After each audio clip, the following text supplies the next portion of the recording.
পশ্চিমবঙ্গে বিজেপির বিপুল বিজয়ের পর রাজ্য ও কেন্দ্রের মধ্যে দীর্ঘদিনের অচলাবস্থার সমাধান হতে পারে বলে ইতোমধ্যে আলোচনা শুরু হয়েছে। পশ্চিমবঙ্গে সরকার গঠনের মাত্র ৪৫ দিনের মধ্যেই বাংলাদেশ ভারত সীমান্তে বেড়া নির্মাণে জমি বরাদ্দ দেবে বিজেপি।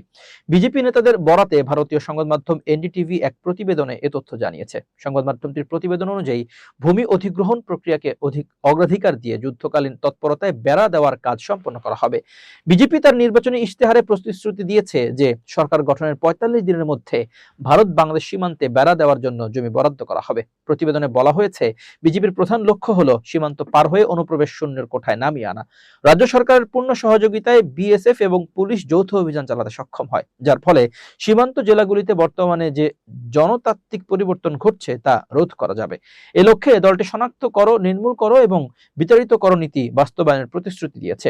বিজেপি নেতাদের বরাতে এনডিটিভি আরো জানিয়েছে, সরকার গঠনের ৪৫ দিনের মধ্যেই সীমান্তে বেড়া নির্মাণের জন্য জমি বরাদ্দ দেবে নবগঠিত বিজেপি সরকার। ভারত বাংলাদেশ সীমান্তে অনুপ্রবেশ শূন্যে নামিয়ে আনতেই এমন পদক্ষেপ নেবে গেরুয়া শিবির।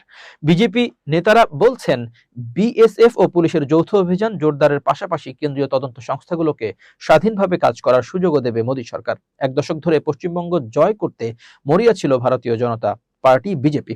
গেরুয়া ঝড়ের তাণ্ডবে যখন তছনছ তৃণমূল, বাংলায় তখন পদ্মফুলের জয় জয়কার। এমনকি পশ্চিমবঙ্গ জয়ের পর প্রধানমন্ত্রী মোদী সামাজিক যোগাযোগ মাধ্যমে পোস্ট করে লিখেছেন, পশ্চিমবঙ্গে প্রথমবারের মতো ফুটেছে পদ্ম। এমন বিজয় উল্লাসের কারণটাও অবশ্যই স্পষ্ট। তৃণমূলের ১.৫ দশকের শাসনে পদে পদে বাধার সম্মুখীন হতে হয়েছে কেন্দ্রে ক্ষমতাসীন বিজেপিকে। আর এর আগে ২০২১ সালে পশ্চিমবঙ্গের সীমান্তবর্তী এলাকায় বিএসএফ এর কার্যপরিধি ১৫ কিলোমিটার থেকে বাড়িয়ে ৫০ কিলোমিটার করার প্রস্তাব দিয়েছিল মোদী সরকার। তবে এক রাজ্যে অভ্যন্তরীণ বিষয়ে কেন্দ্রের হস্তক্ষেপ দাবি করে প্রস্তাব প্রত্যাখ্যান করে ক্ষমতাসীন তৃণমূল সরকার।